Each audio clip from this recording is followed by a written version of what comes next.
തമിഴ്നാട് നിയമസഭാ തെരഞ്ഞെടുപ്പ് ഫലത്തിന് പിന്നാലെ ഉയർന്ന വിമർശനങ്ങൾക്ക് മറുപടിയുമായി നടൻ രജനീകാന്ത് ടിവിക്കയുടെ വിജയത്തിൽ രജനീകാന്തിന് അസൂയയാണെന്നും അതിനാലാണ് ഫലം വന്നതിന് ശേഷം വിജയിയെ കാണാതെ ആദ്യം സ്റ്റാലിനെ കണ്ടതെന്നുമായിരുന്നു രജനീകാന്തിനെതിരെ ഉയർന്ന ആരോപണം. എന്നാൽ സ്റ്റാലിനുമായുള്ള സൗഹൃദം രാഷ്ട്രീയത്തിന് അതീതമാണെന്നും അദ്ദേഹം തെരഞ്ഞെടുപ്പിൽ തോറ്റപ്പോൾ വിഷമം തോന്നിയതുകൊണ്ടായിരുന്നു സന്ദർശനമെന്നും രജനീകാന്ത് മാധ്യമങ്ങളോട് വിശദീകരിച്ചു. இன்னொன்று விஜய் மேலே எனக்கு பொறாமை. நான் அரசியல் இல்லை, அரசியல் நான் இல்லைன்னு சொல்லி விலகி ஆச்சு. அரசியல் நான் இல்லாத போது அவர் மேலே எனக்கு ஏன் பொறாமை? ஒருவேளை கமல்ஹாசன் ஏதாவது முதலமைச்சர் தான் எனக்கு பொறாமை வந்திருக்குமோ என்னமோ தெரியாது. அப்போ கூட வந்திருக்காது.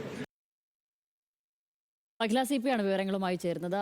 അഖില, ഈ സൂപ്പർ സ്റ്റാറിനടക്കം സാധിക്കാത്തത് വിജയ് നേടിയെടുത്തു എന്നുള്ളതൊരു വാസ്തവമാണ്. പക്ഷേ അദ്ദേഹത്തിന് അസൂയ എന്നുള്ള നിലക്കൊക്കെ പ്രചരിക്കുന്നതൊരു ഭാവനാ സൃഷ്ടി മാത്രമല്ലേ?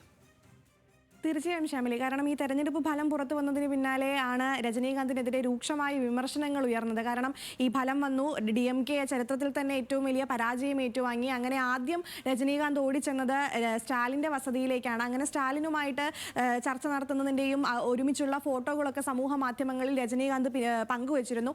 അതിന് പിന്നാലെയാണ് രജനീകാന്തിനെതിരെ വലിയ രീതിയിലുള്ള വിമർശനങ്ങൾ ഉയർന്നത്. കാരണം ഏറ്റവും വലിയ വിജയം നേടിയ TVKയും വിജയും അഭിനന്ദിക്കാതെയാണ് രജനീകാന്ത് സ്റ്റാലിൻ്റെ അടുത്തെത്തിയത്. അത് വിജയോടുള്ള അസൂയയാണ് എന്നുള്ള തരത്തിലായിരുന്നു അത് വ്യാഖ്യാനിക്കപ്പെട്ടത്. മാത്രമല്ല, ഈ രാഷ്ട്രീയ പാർട്ടികളെ യോജിപ്പിച്ച് വിജയ്ക്കെതിരെ സഖ്യമുണ്ടാക്കാൻ വരെ രജനീകാന്ത്, ആ ചർച്ചയ്ക്ക് വരെ രജനീകാന്ത് മധ്യസ്ഥത വഹിച്ചു എന്നുള്ള തരത്തിലുള്ള ആരോപണങ്ങളും അഭ്യൂഹങ്ങളും എല്ലാം ആ സമയത്ത് ഉയർന്നിരുന്നു.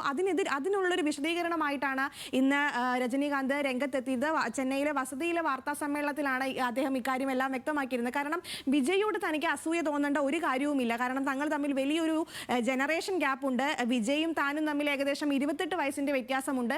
എനിക്ക് അത്തരത്തിലുള്ളപ്പോൾ തനിക്ക് എന്തിനാണ് വിജയോട് അസൂയ തോന്നേണ്ടത് എന്നുള്ളൊരു കാര്യമാണ് രജനീകാന്ത് ഇന്ന് ചോദിക്കുന്നത്. മാത്രമല്ല,